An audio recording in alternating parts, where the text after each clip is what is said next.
Today we're in for another treat. John has been with us before and got a lot of requests to have him back. Just read a little bit about him. He's a soldier, author, historian, multinational speaker, and a lifelong student of leadership and the art of influence. He's published 12 books. He's been on History Channel a lot, numerous documentaries, written hundreds of articles for military publications, and various other things. He is an executive producer of the Brothers in Arms games for Gearbox Software. He served 30 years in the U.S. Army and is a West Point graduate and is an extremely talented individual and a great speaker. And I want to assure you he's got 3 books out in the back, and I want to hold them up to tell you a little bit about them, and then I'll have John come up. The first is Forest of Steel, Modern City Combat in the War in Vietnam and Battle for Iraq, and it tells about modern combat. His next one is 7 Leadership Lessons of the American Revolution, which is an outstanding book. It's what the American Revolution taught us, and this is what he talked about last time he was here. And then Hell's Highway, it's a true story of the 101st Airborne Division during Operation Market Garden. And that's when the 3 divisions, the 82nd, 101st Airborne, and the 1st British Airborne dropped in. Yep. Anyhow, they're excellent books. I advise you to, I think you'll like it if you buy any of them. And John today is talking about D-Day and lessons for leadership. And as I said, he's an outstanding speaker. So John, want to come up?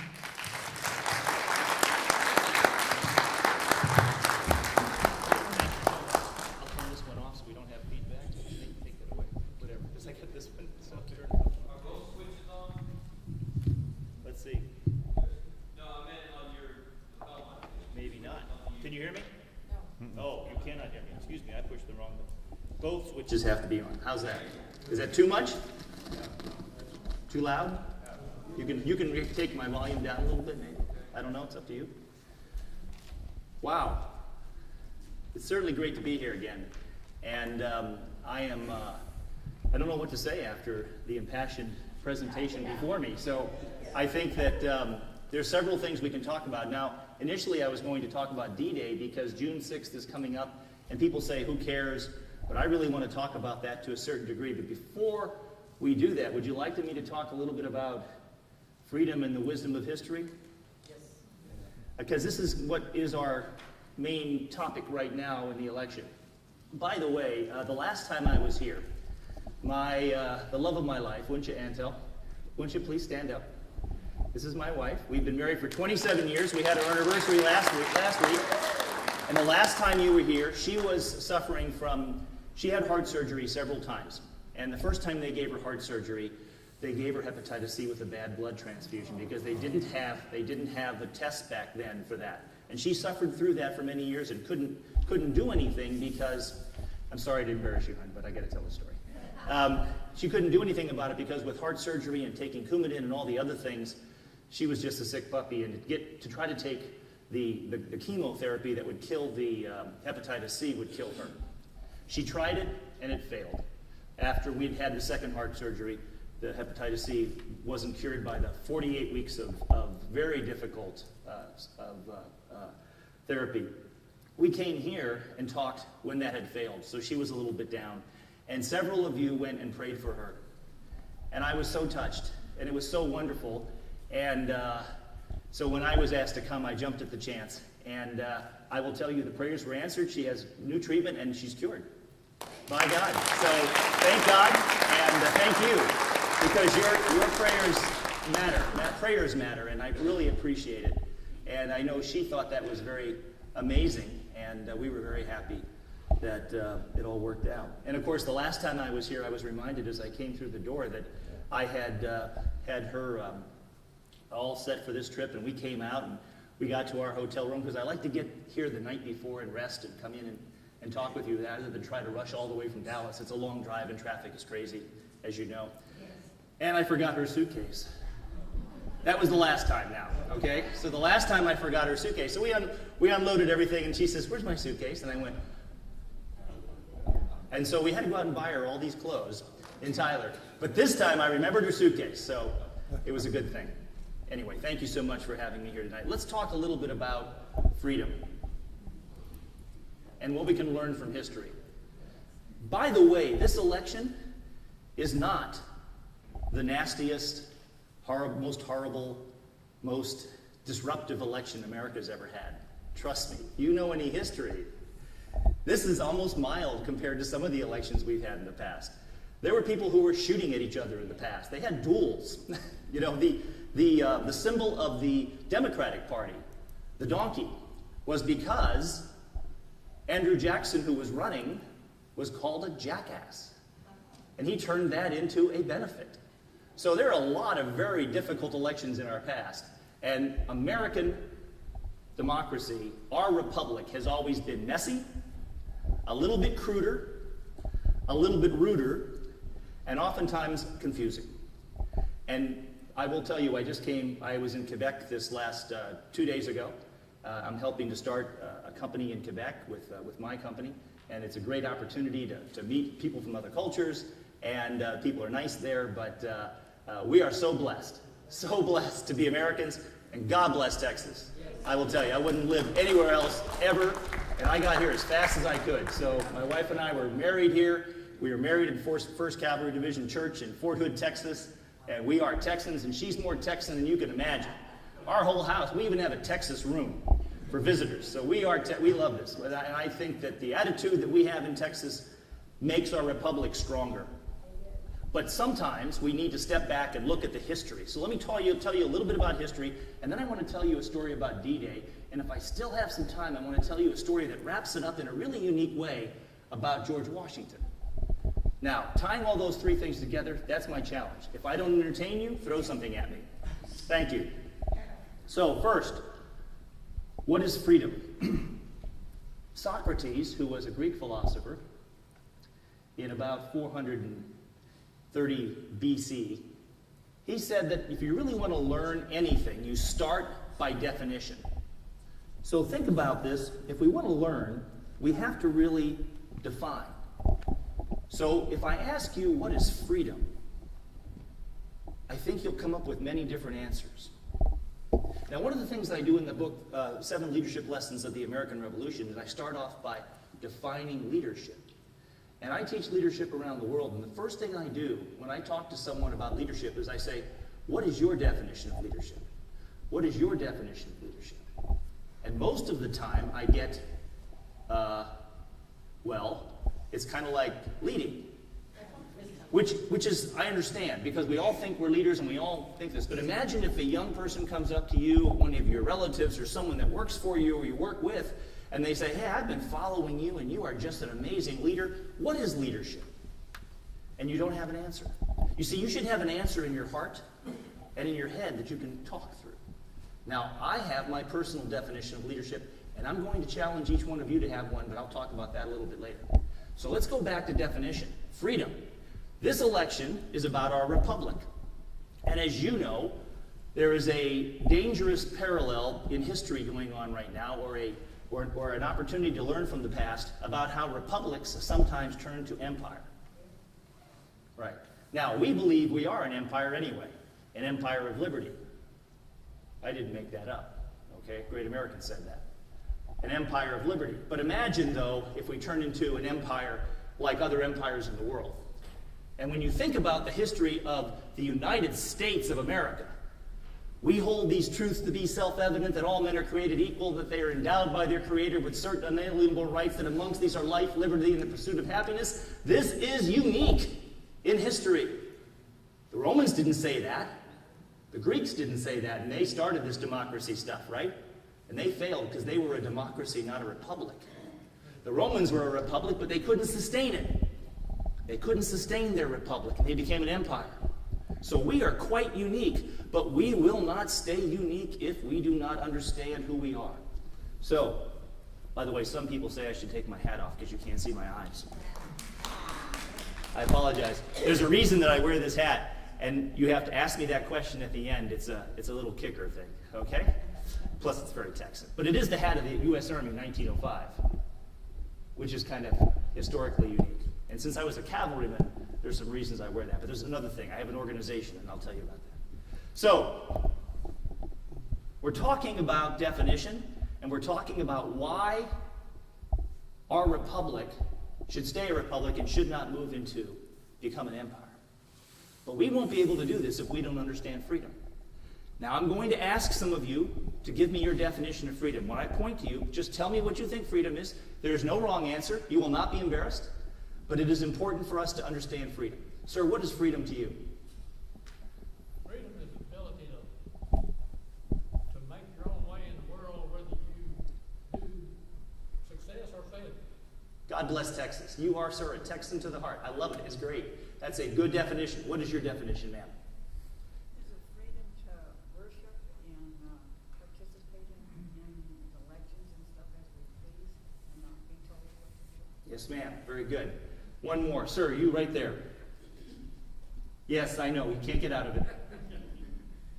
I'd say freedom would be all the blessings that we have, all the freedoms that we have, and really don't appreciate.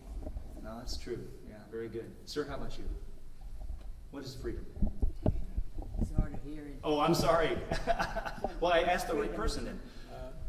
Sir, if you had to define freedom, what would freedom be to you? Freedom? Freedom, yes, sir. Be responsible for what I do. God bless you, sir. Well done. Outstanding. Good answers. All of you, good answers. Now, let me expand your thinking a little bit on freedom, because this is important for our election, for our republic. Are the Chinese free? No. Yes, the Chinese are free. Wait a minute. How can the Chinese be free? That doesn't make any sense. All right? Let's define freedom, and let's really think through this. Freedom, I believe, has three subcomponents. The first is national freedom. National freedom. Ma'am, are the Chinese ruled by Russia? Are the Chinese ruled by Russia? Yes, ma'am. No, they're ruled by China. So the Chinese have national freedom.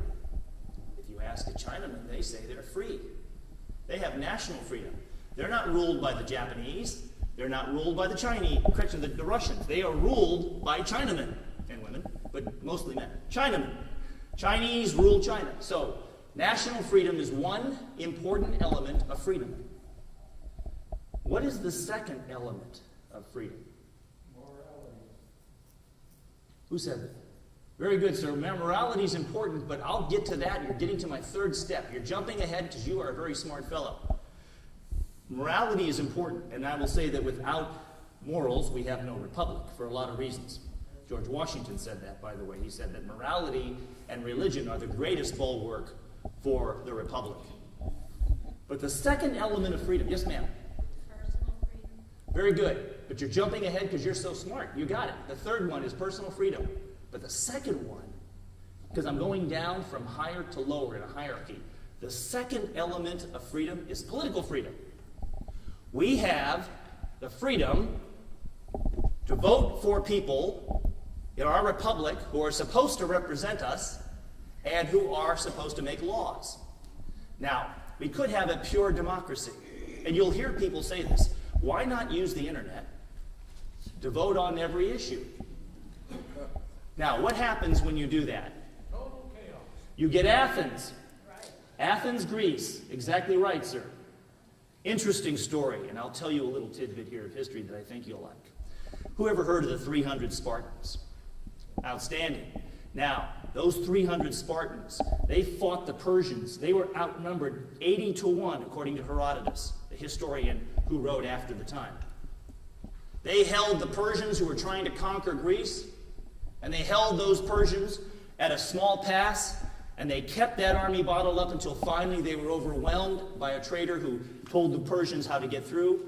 But they gave Greece enough time for Themistocles, the Athenian, who was a brilliant fellow, who had created a great navy.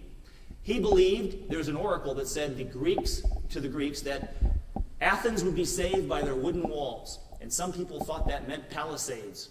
But he said, no, that means our ships. And so Themistocles had enough time to get all the people of Athens out of Athens and move the navy to a safe place. And then later on, he fought the Battle of Salamis a couple of weeks later. And Salamis was the greatest victory over the Persians that had ever occurred because the 300 gave them time. And the entire Persian fleet was defeated. The Bay of Salamis was so red with blood that it turned red. And it was a huge victory and eventually led to Athenians beating the Persians later on with a complete allied alliance of Greece and allowed democracy to thrive because the Persians were kicked out of Greece. And a couple weeks after that happened, Themistocles was banished from Athens because the people of Athens were a pure democracy and they all voted, and they didn't like the way he acted. They thought he was too arrogant. So they wrote on their little clay chips, vanish, vanish, vanish. And the hero who had saved Greek democracy is banished from Greek democracy. Democracy is amazing. Greek democracy lasted about 70 years, and it was because it swayed back and forth. They would go and vote left, they would go right, they would go center, they would go back, they would vote every other week, and you couldn't have a coherent policy. Our founding fathers understood this. So they created a republic. We are a republic. Yes. And we elect people who are to support us. Now, in China, do they elect people who represent them? No. The Chinese have no political freedom. Number two, political freedom. They have no political freedom. Do the Russians? Do the Russians have political freedom? Yet. Because Putin can have you shot right outside the Kremlin. And if you have watched the news, you noticed that happened 2 years ago. His major political rival was shot right outside the Kremlin. It was like killing someone right outside the White House. He was only shot 9 times by 2 men who couldn't be identified. Then finally, some Chechens were captured and tortured and confessed. So the point is that if you understand that number 2, political freedom is rare, then you know our blessings. There's no political freedom in Russia. There's no political freedom in China. There's very little political freedom in Africa, in South America, in Europe and Western democracies. They have more. They have the ability to elect people. Now they've created a bureaucracy that's so hard sometimes to maneuver that you wonder, but they have political freedom. The Europeans have political freedoms, and the British will tell you they have political freedom. And the third, as you rightly noticed, ma'am, is individual freedom. And individual freedom is basically defined as this: the ability to pretty much do what I want to do as long as I harm no one else. Political freedom, individual freedom. So we have national freedom, political freedom, and individual freedom. That is a definition. Now this is a definition that I've learned. It doesn't have to be your definition. But imagine if you were empowered with a definition of freedom when you start talking about freedom. You might have a better argument. You might convince people more. So let's think about those 3 things when we talk about what we can win and what we can lose in this next election. And let's talk a little bit about some of the lessons of history real quick, and then I'll get to my D-Day story, which I think you'll like.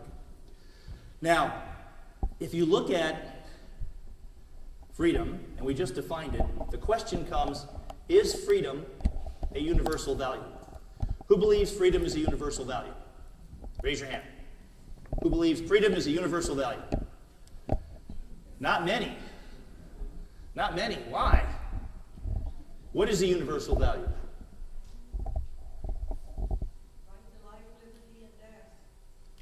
Well, a universal value, by that I mean around the world. What do people around the world, understand? Do they understand freedom? What do they understand? Power. Power. The history of the world. Starting from here. The history of mankind starting from here. Let's go left to right. Starting from here. The history of the world. Across the ages. All the way to today. Starting back there, let's go back to 600 BC, 1200 BC with the Egyptians. Farther back with the Hittites and others. Let's start back here, and let's say, how many shining lights on this dark line have people had three freedoms: national freedom, political freedom, and individual freedom. In Athens, they had a brief blip, 70 years. In Rome, they had from about 400 BC until about 45 BC, when Caesar finally was killed, and then brought the Octavian came in and made an empire. And then we have England, where we have the Magna Carta finally taking power away from the kings, and the development of Parliament, and a difficult situation, but still a kingdom, where George III had ultimate power, although ultimate was restrained much more so by the Parliament than anywhere else in Europe, where Louis XIV, for instance, had complete power. So a little blip here, and then you have 1776. Amazing. What a blessing we have been given. And the whole purpose of this presentation is two words: earn it. Earn it. Think about this line and think about where we are. Now, this hasn't been without its own turmoil, 1775 to 2016. It hasn't been without its sad and bloody moments. We had to lose and fight and die 260,000 plus Americans to stop the scourge of slavery.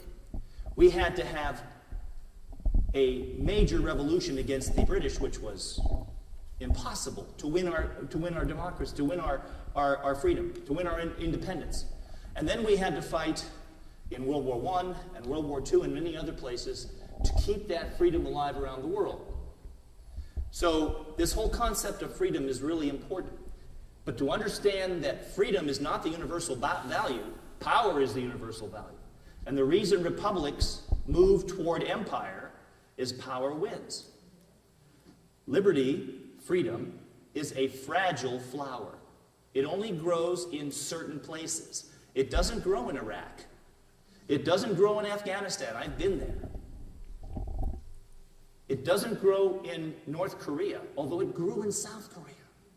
And why? Because we fought there and gave them the opportunity for that. And now they wouldn't want anything else, we hope. But the Republic of Korea is a strong ally and good people. So you think about some of the things America's done. We changed Japan from an ISIS-like cutting off heads people to one of our best allies. And now we buy all their cars. I mean, who here has a Japanese car? You know, let's face it. And you wouldn't even have thought of that in 1945 if we were, all around that. And some of us were, not me, but you know what I'm saying. So the challenge we have, the challenge that we have today is understanding freedom and knowing that power is the universal value. So when you look at Hillary Clinton, for instance, would you put her more on the freedom side or the power side? In fact, if you look at the Democrats, would you put them more on the freedom side than the power side? Interesting, because they're going to make sure the Supreme Court forces us to obey things, right? It's about compelling, not impelling. Compelling means force. Impelling means I inspire you. And I believe that you take care of yourself. And I will give you a hand up, but not a hand out, and that kind of thinking. So when you look at this, there is no left and right.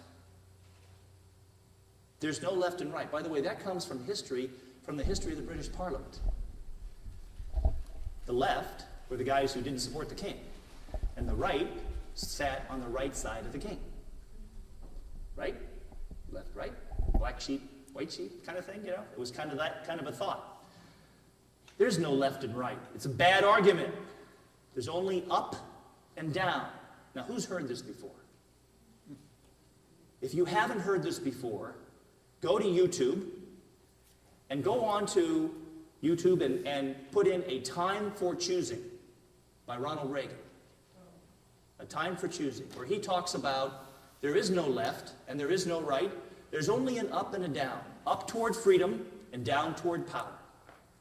Up toward the republic and down toward the oppression of totalitarianism. So what is Nazism? Totalitarianism. What is communism? Totalitarianism. What is monarchyism? Totalitarianism. What is ISIS? Totalitarianism. These are the forces we have fought against for our short history because we believe in freedom. We believe that freedom is important and that it makes a better society and that power, the way that people have lived throughout the history of the mankind, because they have lived under kings and czars and kaisers and dictators and generalissimos and party chairmen all the way through this time period and have had one thing: national freedom only if they're lucky. Political freedom, seldom. And individual freedom, hardly ever. In the Roman Republic, for instance, one of the times that was relatively interesting, if you were a Roman, you were doing pretty good. You had political freedom. Correction, as a Roman in the Roman Republic, you had national freedom, you had political freedom, and you had individual freedom to a certain degree. Now, there was slavery, and there were other things, and there was a class system. So some people had more political freedom and more individual freedom than others. It wasn't as fair. Under the Republic, you had no national freedom. The Roman Republic had no national freedom. It wasn't Rome, it was an empire. So if you were from Africa, you were ruled by Rome. So you had no national freedom. If you were in Syria, you were ruled by Rome. You had no national freedom. Judea had no national freedom. They were ruled by Rome. You know the Passion story. You know the Romans. You know they were there. As far as their ability for political freedom, the Romans had no political freedom. They had tribunes they could go to complain, but they really didn't vote for anybody in the empire. Senators were elected by kind of applause and public support, but there was no true election. And you could hire enough people to cheer for you. And as far as individual freedom, they had individual freedom. As a Roman citizen, you could not be beaten without a court order. In fact, you know from your reading of the Bible that sometimes some of our disciples who were Roman citizens were actually treated well because they were Romans. Anyone ever heard that story? Yeah. Paul, exactly right. Very good. And so they went, I can't beat you. You're a Roman citizen. That was part of the Roman law. Now, that was unusual in the world. But that was empire. And most people didn't care because they thought, as long as I have my individual freedom, we're okay. And that's sometimes where we are today. Everyone says, as long as you don't bother me, I don't care about this political freedom and this other stuff. Really. Our founding fathers realized that all three were important. And the interrelationship between those three is vital if you want a thriving republic. But power is the universal. So since power is the universal, we have to understand it.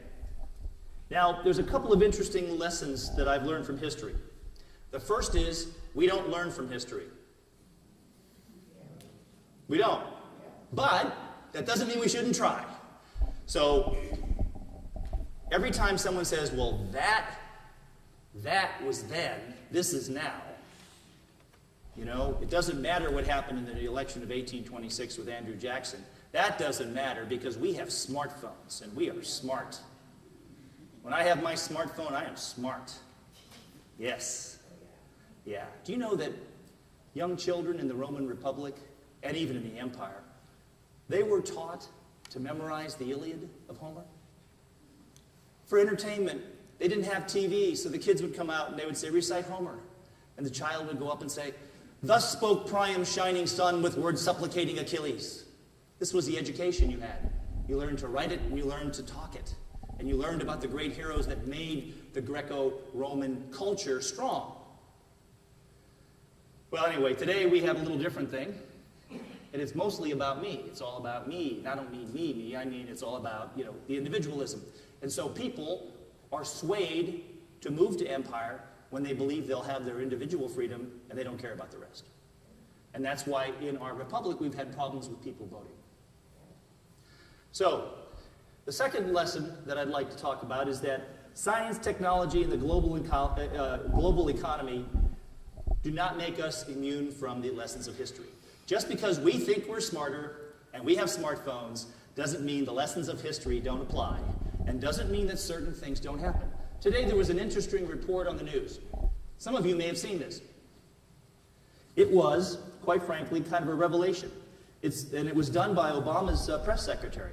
And he said that in the people right now that are reporting the news, newspapers and particularly reporting stations, that report just on the internet, they no longer have foreign correspondents. They get all their news from Washington. They get it all from the White House. Think about it. There's no Russian reporter now. It's too expensive. We're in an internet global world, right? Why do we need that? So, and he also said most of the average reporters are 27 years old. And he said they know nothing. And he's right. They know nothing. Now, I'm not saying every 27-year-old is dummy, but I'm just saying if you were an experienced reporter in Washington and Peking in 1940, you could report on the news. And your average age was not 27. But if you were 27, you were learning from those people who were there, who were much older than you, and giving you some of the wisdom of history. So our challenge today is understanding that just because we live in a technological world and things are happening fast, and things are working amazingly, incredibly well for many things in science as far as medicine and cars and electronics, it doesn't make us smarter. We can use it to be smarter, but the lessons of history still apply. As I said, freedom is not a universal value, and if it was, perhaps much of the world wouldn't be so black and dark and bloody. Power is the dominant value. Another thing that's interesting to understand is that when we say we want to stay out of the Middle East, we don't like the Middle East, those people are crazy, right? The Middle East is the birthplace of civilization. It is the crucible of conflict, and it is the death of empires. So it is an interesting place, and it cannot be ignored. How you handle the Middle East is important. So in the upcoming, whoever is elected, how they handle the Middle East will make everything different. For instance, how have we done so far in the last 8 years? Absolutely amazing. Okay? You can say what you want about George Bush and his administration, and I'm not happy with many things, but he handed over the administration a victory in Iraq, a victory in Afghanistan, and the possibility for creating different things. And what we have now is an unbelievable arc of instability from Morocco all the way through to Afghanistan. Unbelievable. And we'll pay for this in the future, for this 8 years of indulgence. Lastly, but again, America also has a share in the other great democracies that survived a little bit in time. So America has a share in the history, or the share of the future, of what happened to Athens and what happened to Rome. We can learn lessons from Athens and from Rome about what could happen with us. And sometimes those would be valuable for you to know for your arguments with other folks. The other thing is some people say, particularly in America, that we have a separation of church and state, and therefore there's no such thing as really religion in America. It all ought to be secular, and you know that's bunk. Religion and spirituality, along with a lust for power, three things, are the most profound motivators in human history. So when everybody says religion doesn't matter, just tell them religion is one of the largest motivators in human history, and always has been. Because we have a search for spirituality in our souls, no matter when you look on this timeline. Even before people knew about Christ, they had a search for spirituality. They may have looked to the sky and said, oh my gosh, I don't know what's going on, but I need help. Or they may have been Christian, or others, but they understand a need, and that is a human need that will never go away, no matter how many communists, fascists, or others try to drive it out, which is an interesting testimony, because the communists said God is dead. Did that work for them? No. So you can drive it out with great power. Stalin killed millions of his own people. Millions. He killed more people than Adolf Hitler, unless you count all the deaths of World War II on Adolf Hitler, which was about 85 million, if you count the whole world. Now, some people say 65. New numbers are 85. 85 million people in World War II. Imagine that. So, now, let me tell you a story. 85 million people died in World War II. Some people say a little less, but they don't know how to count all the civilians. And nobody kept a record of everybody in China and Russia. So there were people ground to dust that they'll never know about. It was the largest, most awful world conflict in history. And it was in the 20th century when all of us should have been so much smarter and brighter, kinder and gentler, right? Because we weren't those barbarians in the past. No, we had people that put people into ovens. We had Japanese who slaughtered in Nanking thousands of people just because, with swords and knives and fire, and burned them alive. World War II was unbelievable. We cannot even fathom World War II today. Most people don't get it. And a World War III, well, if it was 85 million then, let's kind of make that times 10, maybe more, if there's a World War III. So how can we learn from the past, particularly from World War II, so that we can make better decisions today? Well, I'm going to tell you a story that I hope you will enjoy about a guy you know. And I was supposed to wear my button, I like Ike, but I forgot. So I have it somewhere in my car, but I actually have a button that says I like Ike. And I want to tell you a story about Dwight David Eisenhower. Now, most of you know about Eisenhower. Many of you know about his final years in the presidency, where he handed over after a very successful presidency. And by the way, I would say he is one of our very best presidents. I would list him in the top 5. And the only reason I don't list him as number 1 is because George Washington, to me, is number 1, hands down. Lincoln is number 2. We go from there. But Eisenhower was amazing. And, of course, one of the problems is he took over. When he left the presidency, Camelot came in. And Kennedy was there. And there were no more hats. The hair was nice. The girls were everywhere. I mean, the media loved Kennedy, so everything in the past was black and white, and now Kennedy was color. It was like a totally new era, and we were going to change the world, and, you all remember that. So Eisenhower's legacy was kind of pushed behind. But I'll tell you, historians who have a fair mind and read this find it much more interesting. But let's go back further to World War II, when Eisenhower was the commander-in-chief of all Allied forces, getting ready to go into the Normandy invasion. Right now I'm writing a book called The 7 Leadership Lessons of D-Day. And I can't wait to get it done, but every time I keep reading, I keep adding. It's a tough part of being an author, because there's so much of this wonderful story that I want to tell. But let me tell you this story. It's a pretty nice day. Eisenhower is in a trailer. His headquarters was a truck trailer. It had a bed, it had a sink, it had a big ashtray, because he smoked like a cigarette every minute. This guy was a smoker. And that was interesting, because he was in a very high-pressure situation. And it was a pretty nice day, and he had a meeting to go to. So he got together with his top 6 advisors. These were all admirals and generals of the Allied Expeditionary Force. They were British. They were American. They were the best men of their time. They were smart, even though they didn't have smartphones. And there they were. And they were in this house with him, and they were getting an early morning briefing. And a 44-year-old weatherman named Stagg comes in and says, "Sir, the weather is good now, and we have 3 meteorological expert fields of information that come to us, one from the U.S. Army Air Corps, one from the British Navy, and one from the British Meteorological Department. And I have those reports here. You want to launch the invasion of D-Day, the invasion of Europe.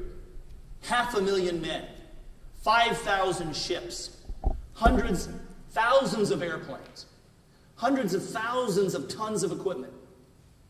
Now, how many of you have ever had a church picnic? Okay, did you organize it, ma'am? No, I didn't. Can you imagine organizing it? If you're going to organize a picnic, what do you have to do? You got to get people to help you. You got to have cars show up. You got to have food. You got to have something happen at the picnic. It's a thing to do, right? Imagine a small thing like an invasion of Europe. Now, this has never been done before. Anyone who's tried to invade has had tough times unless they invaded against no one. Now, that would be ideal. But Herr Hitler, der Führer, has created Festung Europa, which means across the shores from Spain, and Spain is led by Franco, a fascist country, from Spain all the way to Norway, is what Hitler calls an impenetrable wall of steel. Guns, troops, concrete emplacements, obstacles, minefields of every kind. 1 million mines were laid in June alone. 10 million mines are on the beaches spread across that area, and more being added every day. The entire workforce of France is pressed into work to create unbelievable bunkers, machine gun pits, fighting positions, obstacles, and these people don't get paid. They're slave labor. So if you are a young man, anywhere between 14 and 70, you are drummed into service by the Tot battalions, which are the German workforce, and you work day until from dawn until dusk, and they feed you potato soup, and that's what you get. So the whole workforce of France and Germany is working to create Festung Europa, the unbelievable wall of steel that will stop the Allied invasion. Eisenhower knows he has one chance. He also has to pick a time when the moon is right, the tides are right, and the wind is not so bad. Now, if you had to pick your picnic based on the winds, the moon, and the tides, how many dates per month could you pick? Well, in the northern coast of France, that gives you about 3 days a month, where they're all ideal. Now, you can attack without a moon, and the paratroopers will not be able to get to their objectives in the dark, because you're going to launch a nighttime airborne operation. Never before done on this scale. 3 airborne divisions are going to drop at night, and they are going to drop in the dark. No one's ever done this before. That's okay. It's a good idea. Thousands of ships are going to hit the shore. Thousands of landing craft, created by a guy from New Orleans, Higgins, who created these wonderful boats that the Germans never had, that the Japanese never had, with the bow that goes down in the front, flat bottom. It's kind of like being in a shoebox that the top opens. In fact, when I was a kid, I used to make landing craft out of shoeboxes for my toy soldiers. But the bottom, that thing drops out, and the troops would run out. But when that flat bottom boat, how many of you have been in a flat bottom boat in rough waves? Imagine how seasick most of us would be, particularly me. I'm a tank officer, a cavalryman. I am not a sailor. So, here we are. Eisenhower is pretty good weather. He has this meeting with his 6 admirals and generals. Some are admirals, some are generals, Air Force, Navy, Army. He has British Field Marshal Montgomery there, who's quite an interesting guy to work with. He has an admiral named Ramsey, who is an expert sailor, who knows exactly how to get these ships to the shore and do all that in the dark, without any lights. Now imagine, they're going to go across the English Channel in the dark so they don't get shot by enemy U-boats, torpedoed by enemy U-boats, and they're going to try to do this with minimum light in the dark, and they don't want to crash into each other. It's an amazing thing. You don't do this on the cuff. You have to plan this, and they've been planning it for a year. And the date is the 5th of June. So Eisenhower says, okay, Stag, you are the air meteorological officer, you are the weatherman, and you have to tell me between these 3 different entities, the Navy, the British Navy, the British Meteorological Office, their weather station, and the U.S. Army Air Corps, you must tell me what they say and then give me a recommendation. Stagg says, yes, sir. I'll try to help you there. So, the three different groups don't agree. The U.S. Army says that everything's going to be fine. U.S. Army Air Corps. The Navy, British Navy, says everything's going to hell. And the Meteorological Office says we can't decide. Okay, Stagg, you're my officer. I trust you. You have to tell me. What do? Do we go on the 5th? He says, sir, I have studied the weather forecast, and I see the weather on the 5th will be too bad to land. Now, the weather's beautiful outside now, but I tell you, if you try to land on the 5th, the waves will be too high, the wind will be too strong, and it won't work. So Eisenhower goes to his 6 generals, admirals, and he says, okay, 6 of you, what do you think? Montgomery says, go. 5th, whether or not, go. And then they go through. Go, no, go, no, go, no. Okay, 3 and 3. Now, Eisenhower wasn't taking a vote. So Eisenhower sits back and goes,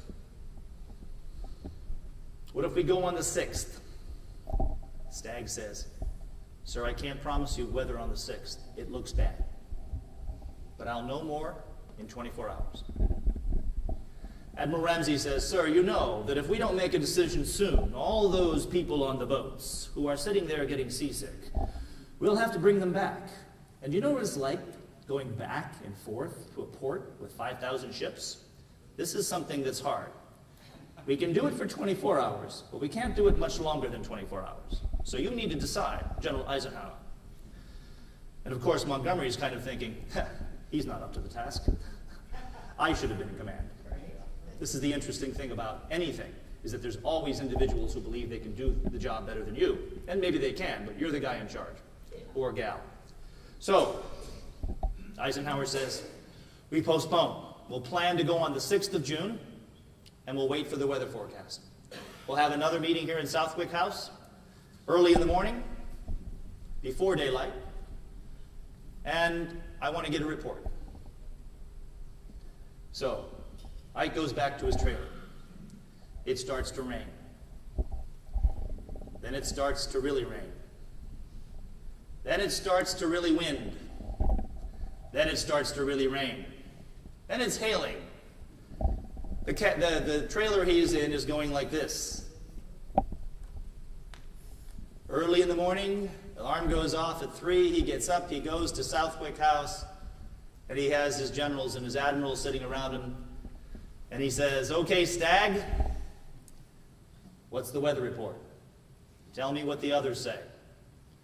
Sir, the U.S. Army Air Corps says, no way, we can't do this invasion this time. We need to postpone till later in June or July. The Navy, the Royal Navy says, you've got to be kidding me. There's 8-foot swells in the Gulf, in the Channel. We'll never get through. And the Meteorological Office in London says, we don't know. So, Stagg, what do you think? 44-year-old weatherman from Scotland. He's a reservist. Right. He's never done this before. No one has.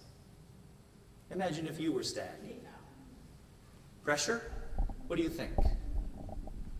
500,000 men, 5,000 ships, thousands of aircraft, hundreds of thousands of tons of equipment and stuff, and those 500,000 men, those lives on the line.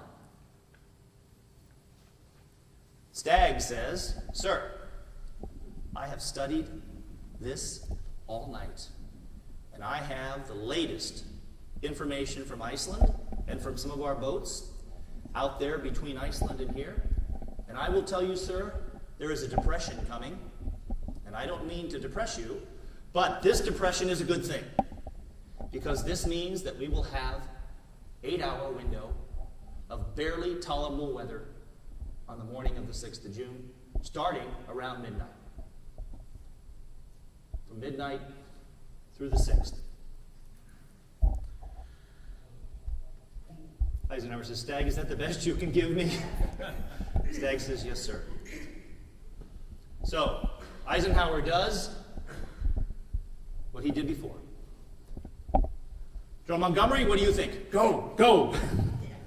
Ramsey, what do you think? Sir, if we're going to do this, we have to decide now. Because if we don't, we can't pull them back. Because they're on the way. We said we'd have postponed it for 24 hours, but that was just a postponement to launch on the 6th. You have now the ability to pull them back. Now, Eisenhower knows that if he pulls back the invasion fleet and holds off the invasion, the next time that he can land is the 19th of June. And if not the 19th of June, it's not till July. Eisenhower also knows that he's getting reports that the German intelligence agency, the Abwehr, is working very diligently to find out what's going on, and they're this close to finding out where the invasion is going to be. They think it's going to be in a place called the Pas-de-Calais, farther to the north. They don't think it's going to be in Normandy. Eisenhower and his whole staff have created a huge bodyguard of lies that have, in fact, confused the Germans, and particularly Adolf Hitler, that it's going to happen in the Pas-de-Calais and not in Normandy. But this can't last forever. England is almost sinking because there's so many men and so many equipment there. The British can't stand the Yanks there anymore. They got all the girls. I mean, there's either going to be a revolution in England or the thing's going to sink because there's so many people. We've got to get this invasion going. Plus, Eisenhower knows that the V-1 and V-2 rockets, he's heard about them, but we haven't seen them, could be ready for launching soon. These haven't been launched before. And these are something that scares the heck out of him, and it is top, top secret. And more secret than that, there is information about a special weapon the Germans are building. A weapon that is more powerful than anything that has ever been used before in the history of man. It involves some of the theories of Einstein. And they believe that they are close to developing this weapon. Eisenhower knows the longer he delays, the more people die. He knows about the concentration camps. He knows about the fighting on the Russian front. He knows that if he loses the invasion, it will be another year. It'd be 1945 before we could launch another invasion. And he also knows he would be relieved. He doesn't care about that. But he knows that all of that turmoil would be another year before America and Britain and Canada and the Free Poles and the Free French could get into France. He looks at Stagg and says, Stagg, what you're telling me is that if I pick the 6th of June, I have minimal weather for a short window, and I'm risking the entire invasion on your weather forecast. And Stagg says, well, sir, if you put it that way, yes.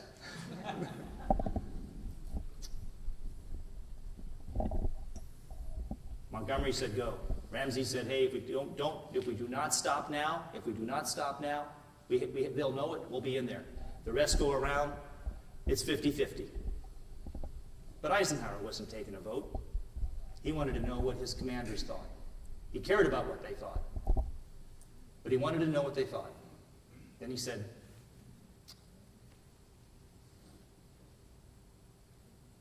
any kind of delay is too terrible to contemplate for all the reasons I gave you. We have to go. Go. And at that moment, those 6 admirals and generals got up and went off to issue orders, and Eisenhower was all by himself. Stagg had left the room. But he had the moral courage to make that decision. And he wrote 2 messages. One message was, soldiers, sailors, airmen, and the Marines of the Allied Expeditionary Force, you are about to embark on the Great Crusade, which we have been struggling for all these years. You are about to free the continent of Europe from Nazism. And he had another letter in his pocket that he wrote, and he said, our landings have failed, and I am totally responsible. Now, he never had published that one, because on the 6th of June, the weather was just as Stagg said it would be. Barely capable, but enough. It was a tough fight. The waves in the channel were still very high, and those flat-bottom landing craft, everyone was seasick. many sunk. We had swimming tanks that could swim in calm water. They were launched too far off. The 741st Tank Battalion lost all tanks but 4. 24 tanks went to the bottom. Most of the crews drowned. The 743rd Tank Battalion saw that, and they knew they could never swim their tanks. And believe me, this was a crazy but brilliant idea. A Sherman tank with a big bucket above it of canvas, with a big air vent out the back and 2 propellers. And it could go about 2 miles an hour across the water. But it worked when there were calm waves. But the 741st sunk. The 743rd commander said, no, we're going straight in. The Navy commander agreed, and they brought those tanks right into the beach. And those tanks and the Rangers of the 5th Ranger Battalion saved D-Day, but that is another story, which I want to tell you about someday. But the leadership of General Eisenhower and the making of that decision was crucial to us being on this timeline in 2016. Now, he was very worried because the air commander had said that the airborne troops would take 75 to 80% casualties. And that meant 80% dead. Because if you fall behind enemy lines as a paratrooper, the Germans will give you no quarter. You'd be shot. So he went off to Membry Field to visit the 502nd Parachute Infantry Regiment just before they flew out on Normandy. Many of you may have seen the picture of Eisenhower talking with paratroopers on a field. That is 2 hours before they got in the planes. And he got there and he said, boy, I better go there and buck them up, try to give them something because they must be feeling pretty low right now. He got out there and they said, Airborne, sir, how you doing? Good to see you. We're ready to kick ass. Come on. You want to come with us? These guys were great. True American soldiers, 502nd Parachute Infantry Regiment, Lieutenant Colonel Robert Cole, who later wins the medal, who earns the Medal of Honor. These guys, they were amazing. They were part of the greatest generation that gave us that freedom, and many, many others. So when you think of D-Day on the 6th of June, we don't even have a celebration anymore. When you think about that, just remember this. Earn it. Earn what they gave us. Because without that, we wouldn't be here today. Thank you. I have 4 minutes for questions.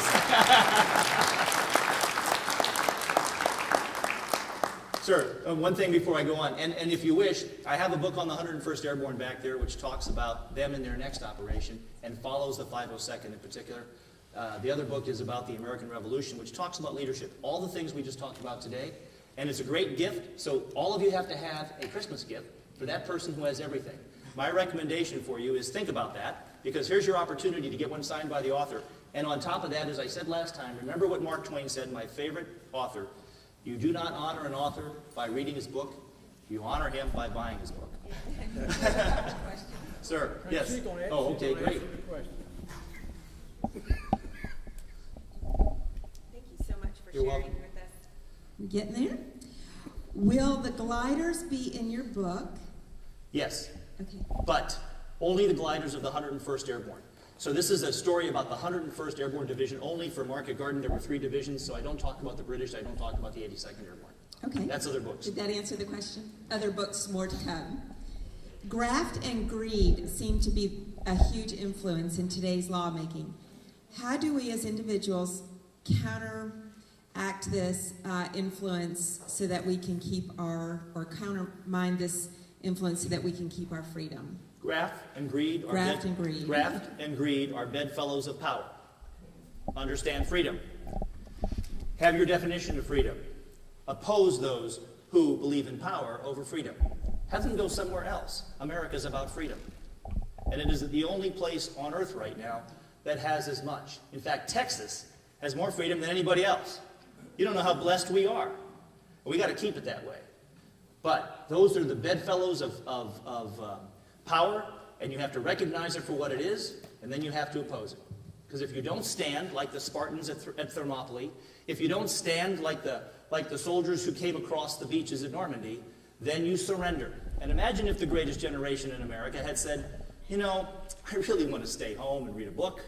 I'd do a video game if I had one, but we don't have any because we haven't invented them yet. But I just want to, it's all about me, so I don't want to do that. What if they didn't do what they did?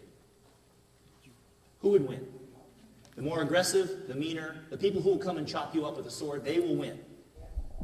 You have to know what you stand for. You have to know what you'd fight for. And you have to know what you'd die for. And if you can't answer those 3 questions, ask them. Think about it. Stand, fight, and Die. die for. I need to. These are really good. I went to a short story. I met a bunch of Spaniards, video game business. They were trying to say, "Oh, Colonel, I want to talk with you." And what this was is they wanted to see who this strange cowboy was, you know, this Texan.